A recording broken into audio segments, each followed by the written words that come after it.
إخواني أخواتي، السلام عليكم ورحمة الله وبركاته. هذا أخوكم مرشد يحييكم من جديد، وهذا الفيديو اللي كنتمنى كالعادة أنه يلقاكم في أحسن الأحوال وأسعد الأوقات. كنشكركم بزاف على أي تعليق زوين كتخليونا في هذه القناة المتواضعة. زين المحارم يعود من جديد، ولكن بطريقة أخرى، مرة أخرى الشاهدة ماجدة والشهود. إلا كتلاحظوا دائما هذا الملف ديال زين المحارم يمر بمراحل، تيغبر وكيعاود يرجع، مي كيعاود يرجع نفس الهضره نفس الكلام. احيانا تيجيني الملل، ما كذبش عليكم، اجترار الكلام، في حين على ان واقع الحال ديال هذا الملف هذا فين كاين. هو الان عند محكمه النقد، فيه واحد طعن بالنقد. شكون اللي دارتو النيابه العامه ودارتو حتى سؤال. هذا هو واقع الحال. القرار ديال محكمه النقد إلا بغينا نعطيو واحد الفرضيه من الناحيه القانونيه، انا كنقول لكم بنسبه كبيره سيؤيد الحكم اللي كان في المرحله ديال الاستئناف. هذا هو القرار اللي غادي يكون بواحد النسبه كبيره بزاف، وراكم عرفتوا وشرحنا لدرجه على اننا والله العظيم اصبح لنا مل ان نبقاو نعاودوا نفس الهضره فيما يتعلق بكل ما هو قانوني.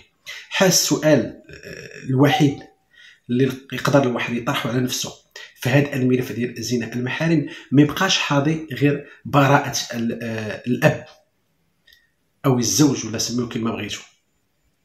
خصنا نعرفوا بأن هذه الدعوة العمومية كانوا فيها جوج ديال المتهمين. كاين المتهم الآخر اللي هو زهير، راه خدا واحد العقوبة حبسية، والناس ما كيتكلموش عليها بزاف وما كيهضروش عليها بزاف. إذن هذه الدعوة العمومية في شكلها العام واش هي شكاية كيدية؟ واش نقدروا نتصوروا على ان شكايه كيديه مع وجود الخبره التي تعتبر وسيله من وسائل الاثبات اللي عطاها المشرع المغربي القاضي على انه يستعن بها، وعطاها حتى السيد وكيل الملك في اطار سلطه الملائمه باش يشوف واش يقدر يصيفط واحد الدعوه للحفظ او يدير متابعه، او اذا شك فهو يتابع. خصنا نعرفوا النيابه العامه عندها جوج ديال الحوايج، يا اما كتبني على الشك او كتبني على التأكيد أو الاقتناع.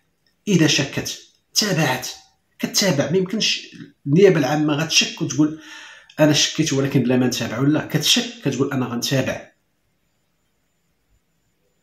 ولكن إذا تأكدت بالملموس والقضية فيها اعتقال كتمشي في إطار الاعتقال. إذن في الملف ديال الاتجار بالبشر اللي فيه الزوج وفيه الزوجة الثانية، مادام ما كاينش اعتقال، إذن مبني على ماذا؟ مبني على الشك. هكا كتمشيو غير بهذه الطريقة هذه.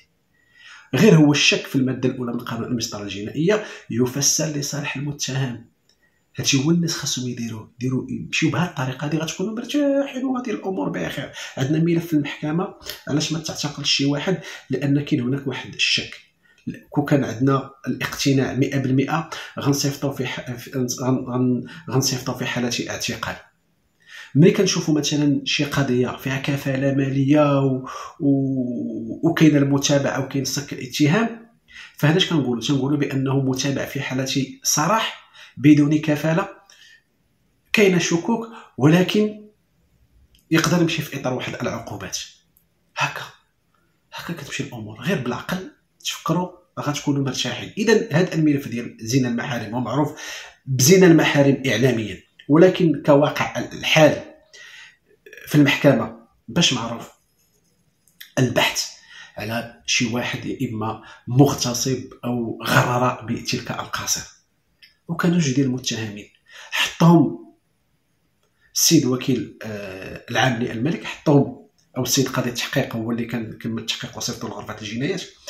حط لنا المتهم الاول هو الاب، وحطنا المتهم الثاني هو زهير. ملي كنا كنشوفوا البوابه الالكترونيه كتكتب لنا بهذا الشكل هذا، المتهم الاول المتهم الثاني. صافي المتهم الاول مشى برا. او هذا الشيء قلت لكم فاش يلاه الملف بدا كيتحرك. قلت لكم شوفوا وراه ديروا في بالكم بان واحد 99% حتى 98% البراءه. كاين عندنا واحد النص مقيد، واخا ما عرف شنو يوقع، راه من اصعب الحوايج هو إثبات العلاقات غير شرعية خارج إطار الزواج. راه من الصعب. علاش زهير مشى فيها؟ لأنه اعترف قال أنا فعلا مشيت معها وشنو درنا. هادشي هو اللي كاين. المسألة الآن متعلقة بالشهود. شاهدة ماجدة صدقوني بأنه حاليا يعتبر واحد الكلام فضفاض على الاقل ولا اكثر. انا نكون معكم واضح، شكون اللي يقدر يحرك المسطره ديال انه تتعرض للتهديد وبان الشهاده ديالو دارها بالزز او لا صحه؟ راه هي الشهيده ماجده، هي اللي تقدر تمشي في هذه المسطره هذه. ما يمكنش شي واحد يجي يديرها في بلاصتها. اللهم في واحد الحاله على ان فعلا هاد الناس هادو المعنيين بالامر، وهنا الزوج اللي هو معني بشكل مباشر او البنت اللي كانت في ذاك الوقت قاصر اللي هي البنت سعاد، يقدروا يمشيو في اطار واحد الشكايه كيديه، يقولوا باننا حنايا بغينا نرجعوا دم وجهنا، وحنايا الشاهده ماجده قالت امام السيد القاضي بان تعرض لي تهديدات وحنا بغيناكم تعيطوا عليها ونشوفوا هاد التهديدات ونشوفوا تقدرش تمشي بهذا الشكل هذا. ولكن ملي كنرجعوا بان كاينه واحد الخبره طبيه وبان الامور نوقشت داخل المحكمه والنيابه العامه طالبت باحضار الشهود، فهنا كتبقى مجموعه من الاشياء اللي كيلعب فيها كل محامي بطريقته القانونيه، وكيفاش غادي يقدر يوصل شي فكره معينه للسيد القاضي او يقنع حتى السيد وكيل الملك من اجل يحرك المتابعه في اطار شكايه كيديه. هكا يعني ما يقال الان حول زنا المحارم وهذا الشيء هذا كامل راه تيبقى اجترار لما سبق ان قيل فقط. الا لاحظتوا دابا شنو واقع؟ غير التكرار. الشاهده ماجده هو تطبخ لينا راسنا معاه، كل شيء هضرنا عليه، دابا كتعاود تهضر علاش؟ لانه ما كاينش شي جديد. الجد اللي كيتسناو الناس دابا هو عندنا هذا الجلسه ديال العقوق اللي كاينه نهار الاربعاء، او واحد غيدخل راسو في الصراعات اللي كاينه الان. انا لا انصح بهذه الصراعات، وما كنتش كنتمنى انها توصل بهذا الشكل هذا، خاصه بين القنوات.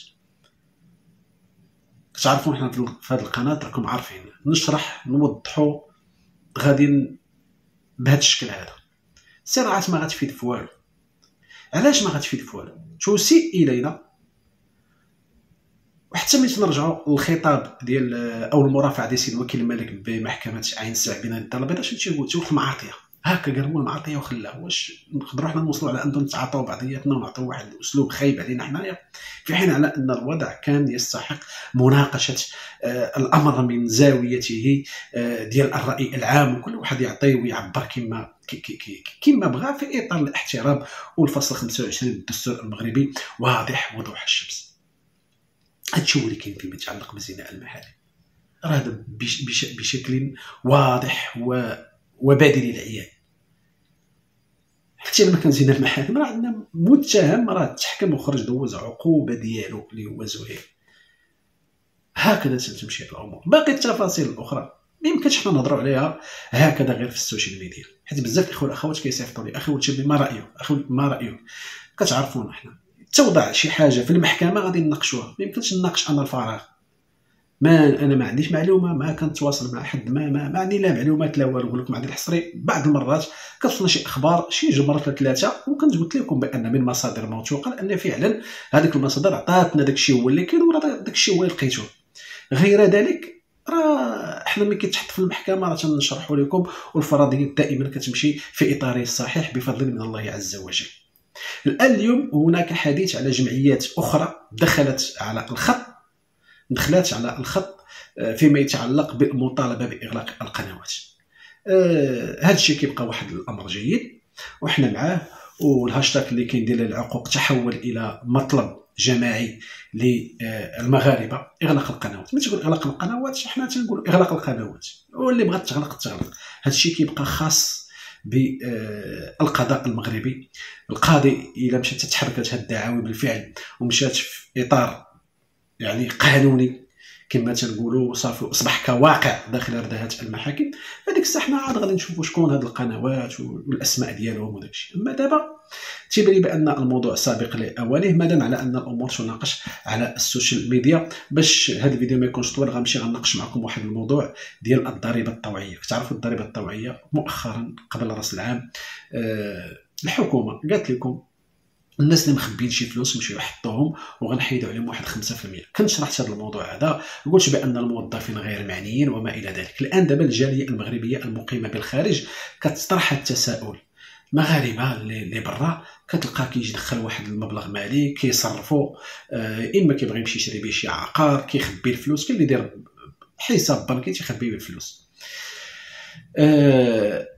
قبل قبل قبل كان عندنا واحد النظام ضريبي معين. دابا حنايا ولينا في اطار النظام الضريبي الذاتي. دابا كيمشي عندك مباشره.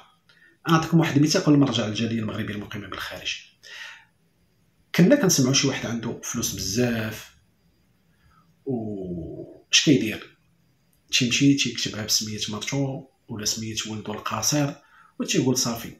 حتى عنده شي مشكل ولا شي حاجه يقول انا ما في سميتي والو، في سميه مرتي في سميه والدي. دابا هادشي ما بقاش. واخا مرتك ما خداماش تمشي تكتب لها شي دار، من اين لك هذا؟ الدري الصغير قاصر حطيتي ليه شي فلوس في البنكه، من اين لك هذا؟ بطبيعه الحال ما غيسولوش الدري ولا حيت هو قاصر، ولكن غيسولو ولي الامر ديالو. هكا غتبقى تمشي الامور. اذا بالنسبه للجاليه المغربيه المقيمه بالخارج، الفلوس اللي غتدخل هي اصلا شنو؟ مخلصه عليها الضريبه في بلاد المهجر. بحال مثلا واحد ساكن في الصبريون، دخل مثلا واحد 20,000 الاورو، نقول مثلا 20 مليون مغربيه، 20,000 ديال الاورو دخلها صرفها مشى حطها في البنكه، ولكن خاصو يجيب بان هاد 20,000 ديال الاورو هو مخلص على الضريبه في الصبريون. ما كانش مخلص على شي ضريبه، ما عندوش شي وسيله اثبات، تيقول ليه من اين لك هذا؟ فهمتوا؟ هذا هو يعني حاجه بسيطه سهله باش تفهموها. تنظن بان الامور ان واضحه، ما بغيتش نبقى نعقدكم بزاف، سيروا غير بهذا الشكل هذا. والناس اذا اللي في الجاليه المغربيه راهم اكثر يمشي يخدموا، تكون عندهم واحد البيلتان دو صالير، هو مخلص الضريبه ديالو في البلد هو اللي مقيم فيها. علاش حنا غيدخل عاوتاني غادي يخلص؟ علاش يدخل يخلص؟ ما خاصوش يخلص صافي. يعني الامور هي واضحه. وكاين اتفاقيات ايضا ما بين المغرب ودول اخرى، على حيت لا يعقل واحد مخلص ضريبه ديالو في بلاصه اخرى ويجي يخلص عاوتاني ضريبه اخرى، راه ما يمكنش. المهم هادشي هو اللي كاين. انا كنت كنتمنى بان الحكومه كانت دير واحد ندوه صحفيه وتشرح للناس وتخليهم ما يتبرجطوش. انا كرأيي الخاص ربما الحكومه عندها واحد الازمه ديال التواصل. اذا خوتي بلا ما نطول عليكم كان هذا هو الفيديو. اللي باقي عنده شي سؤال بالنسبه للضريبه الطوعيه يقول لي، راني بسطت بواحد الدرجه كبيره غير باش الناس يفهموه مزيان. الا كان عندكم شي تساؤل خليوه لنا. كان معكم اخوكم مرشد رمضان، نتوما في رعايه الله، والسلام عليكم ورحمه الله وبركاته.